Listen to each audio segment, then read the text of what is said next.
In or out, you choose. But choose. Okay, so out it is. He could jump back in. I hope that's all right.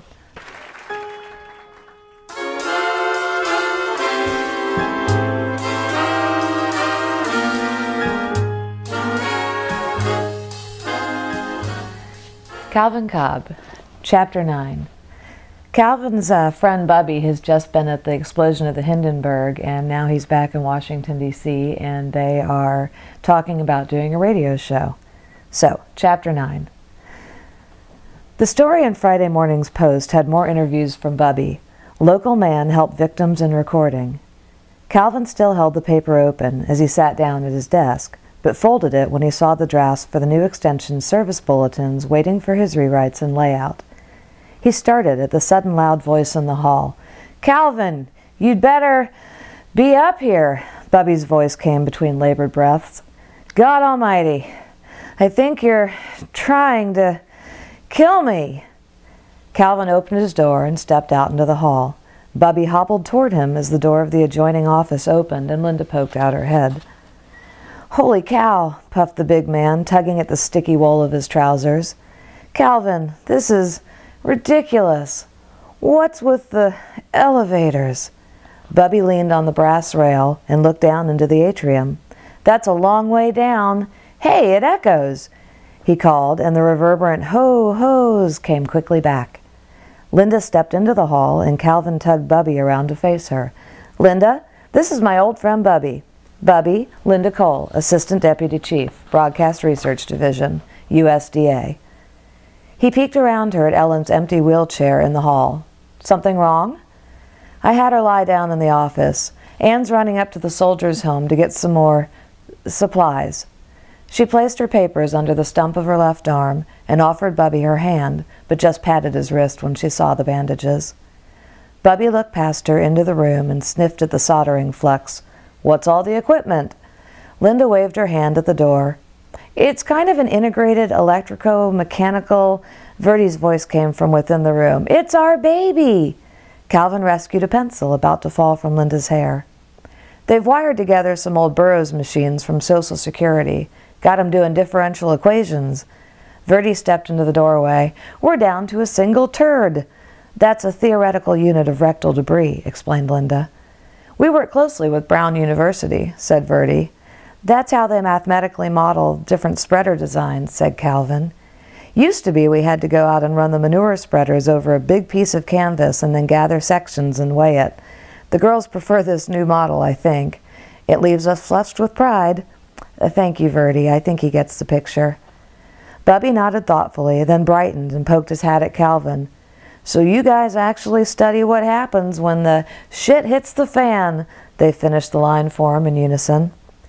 Calvin rattled the change in his pocket and winked at Linda. "I'm buying." He stretched out his arm to his friend. "Ladies, Bubby here works with Catherine Dale Harper. We've known each other since the 3rd grade. Linda tapped her pencil on her thigh as if it were a swagger stick. "You were at the Hindenburg." "God, that was awful," said Verdi. Bubby nodded at the floor. "Yeah, really bad. You can't imagine." He looked quickly up, sweating now. Linda caught his eye and exchanged a glance with Verdi. Bubby dropped his eyes to stare at the floor. "It takes time," said Linda. Calvin broke the silence. "Why don't I give Bubby a quick tour of the place?" Bubby was already walking ahead, not knowing where he was going. "Pleasure to meet you, ladies," he called back. "Pleasure's ours," they chorused as Calvin caught up and led him into the stairwell.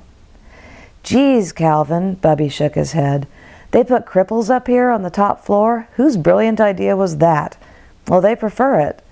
They're vets. Can't they get pensions and stay home or something?" "No, they're women. They're supposed to get married." "Well, that's not what I hear about Army gals." Calvin stopped on the landing and turned to face him. "Bubby, please." "Oh, they can't hear me." He held his hand in surrender. "Listen, I'm hot stuff now. I had my picture taken with Hattersley and the Presto. I told him you were my friend and how you had helped me. Cal, I got you a shot at a show." "Bubby, right now a radio interview is the last thing." No, not an interview, a show. We still have contractor money in buckets. You need to be at today's lunch meeting with a proposal." "A proposal for what?" "For your radio show, on wood. Your own show, 15 minutes a week. But they knocked woodworking out of the picture. Because it's too visual?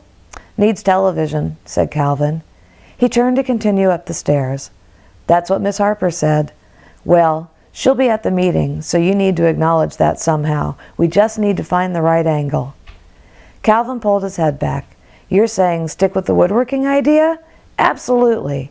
Politically, it's perfect. Interior's trying to get the Forest Service away from us now, so a forest products series would really put a feather at Hattersley's hat. Calvin stared at him for a moment. Come look at the workshop. He led Bubby through the corridor into the clock tower. He had avoided the place since the encounter with the young black man and was glad of Bubby's company. The shop was just as he had left it, walnut shavings still matted on the floor.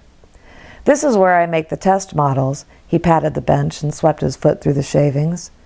Bubby turned about, looking up at the huge clock faces, 2 of which glowed bright yellow in the morning sun. What a weird place to work. He looked out the slit window down to Pennsylvania Avenue. So you finally got to be a mad scientist in a tower. He picked up a wooden leg in the corner and stroked it. This one of your test models? Nice work, Dr. Frankenstein. That's Ferdy's. Lost her right leg. Bubby picked up another leg from the stack. Boy, how many does she need? Calvin stared for a moment, entranced by the spoke-shaved willow wood sculpture. The leg in Bubby's hand was actually shaped after Anne's. Calvin couldn't mentally flip the contours of Verdi's left leg, and Anne volunteered her right one as a model. Took me a while to get it right. Kinda like a Pinocchio, except you make a nicer girl. Bubby's eyes latched onto the brass acorn finials on the looping iron top of the large, intricate, clockwork-looking machine. Wow! What's this? He swept a trail in the dust across a brass plaque and squinted at the Cyrillic lettering. Calvin gave the treadle of the lathe a push, setting round leather belts and groove drums in motion. Peter the Great supposedly used it to decorate snuff boxes. The post office bought it to engrave all those interlacing rosettes that make stamps harder to counterfeit. They sheared some of the fancy gearing, but I just use it to make parts for the girls. He spun the lever bar on the transverse feed and blurted out, I solved a mystery the other night. I found out why my tools were always sharp. One of the janitors was working in here on nights and weekends. I guess he started off slow, just cleaning up until I got used to it. These old colored fellows can be pretty clever when they want to. Did he take anything? No. And this guy was our age, younger actually. He was getting into the tool cabinet by knocking the pins out of the hinges, left all the planes sharper than I ever do. Making a record cabinet, I guess, modern style, very professional. I've thought about it ever since. What's he doing working as a janitor? Ask him. I chased him off. I feel like a jerk.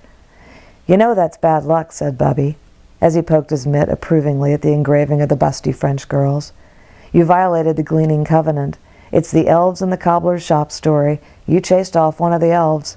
Please, Calvin looked up at the ceiling. I certainly don't need any more bad luck. Bubby laughed. Well, it's bad luck to be superstitious, so don't be. Really, this guy was good. Okay, then we'll put him on the radio. You're sure not showing much enthusiasm for this opportunity. Bubby looked up at the catwalk and steps leading upward. Can we go all the way up? Sure. Calvin pulled a long fat pole from behind his bench and stood it on end, its top leaning against the catwalk. We have to climb that? Asked Bubby. Easy, said Calvin. He gave the pole a bump on the floor, as if it were split down the middle. One half of the pole swung down parallel to the other half, rungs pivoting out from the pockets carved in the phasing halves. It was a perfect ladder. Will it hold us? I don't want it to fold back up while I'm on it. It'll hold me. I don't know about you. Calvin climbed halfway up, jouncing the rungs as he went. Bubby pointed at the disassembled section of iron stairway that lay on the floor against the far wall. Why'd they pull out the original steps? What did you have, jumpers? Calvin climbed back down and hopped from the last 3 rungs. Yeah. Really? Yeah, really. I'll hold the ladder. Don't land on me if you break it. They emerged through the trap door into the uppermost reach of the tower. Bubby beamed at the view, but held back against one of the columns. He leaned carefully out to look down at the street below. Woof! I see why they took the stairs down. He pointed northwest. See the radio tower up there at Tenleytown? That's right where my house is, up on River Road. He stepped back and over to the west archways. All right, I see now. You've got the new post office, interstate commerce. He swung a counterclockwise panorama at the roofs of the surrounding new uniform buildings of the Federal Triangle. Internal revenue, justice. Yeah, this place is coming down. I know. So, all right, so you need a job, and you need to get away from this dump. He pointed across the mall at South Building. We'd better get moving if we're going to make that meeting. Bubby, I can't. I'm really grateful, but I've got obligations. Here with the girls. Calvin bent at his waist to stretch his back. Don't do that. You're making me dizzy. Bubby stepped back to the trap door and began to descend. Well, listen. Radio services always needs clerical help, answering letters and stuff. They do? Calvin quickly followed after him. Oh, they'd do great for you. I'm serious. Linda, she just got her one arm, but she's still the fastest typist on earth. They're all of them geniuses. They've all had this radio and telephone experience, and they're all qualified nurses, too. Gosh, Calvin, I just said we'd need the help, not that we have any jobs for sure. He worked his way gingerly down the folding ladder with his bandaged hands. They're obsessed with this calculating machine they've been working on. You think radio services could use an electric brain? Calvin closed the collapsing ladder and slid it behind his workbench. Bubby stared at him. Oh man, we have got to get you out of here. He turned and hurried through the shop and back out the hall over the atrium. Calvin followed close behind. Well, if talking about a show gets us a foot in the door, it might be worth it. He ran his fingers back through his hair. So, a radio show idea. He led the way to the stairwell. Just something simple, said Bubby. Trees and wood and with a story. His voice vibrated as they drummed down the stairs. Like Paul Bunyan. Bubby stopped to catch his breath on the fourth-floor landing. Paul Bunyan is strictly out. We did a Paul Bunyan story years back, and some clown writes to their congressman that we were supposed to be planting trees, not cutting them down. They pushed out the 12th Street exit into the street, squinting into the sunlight. Then, the Daily Worker weighs in with some crap about how we're showing Paul Bunyan as a dictator when he really represents the progressive spirit of the people. The ox is blue, but Paul's a pinko? Calvin's voice echoed under the portico of the IRS building. So what kind of woodworking show do they want? They don't know. That's your job. Bubby stopped to catch his breath again, supporting himself on a park bench midway across the mall. All you really have to do at the meeting is know everybody's name and pretend you're interested in them. Oh, not you too. Psychology is the magic key to success. He poked his hands at the ground for emphasis, the white bandage mitts making him look like a begging pup. Just make whatever you want seem like it was their idea. He started walking again. Okay, you met Larry Hattersley. I think he's a baseball nut. I don't know a damn thing about baseball. You don't have to. He pantomimed swinging a bat.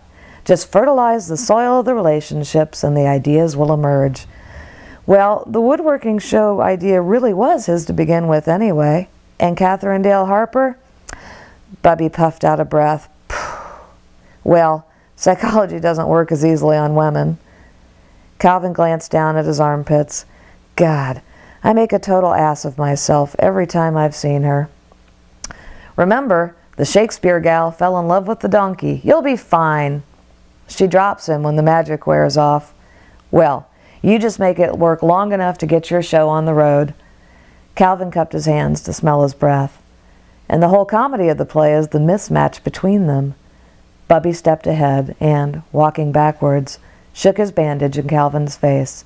And I'll be laughing from the front row. But for now, we'll just take this one dream at a time, okay? Calvin refused to meet his friend's gotcha gaze. Ah, puck you, he finally said. What? I said, puck you. Bubby grinned and fell in beside him. Well, puck you too.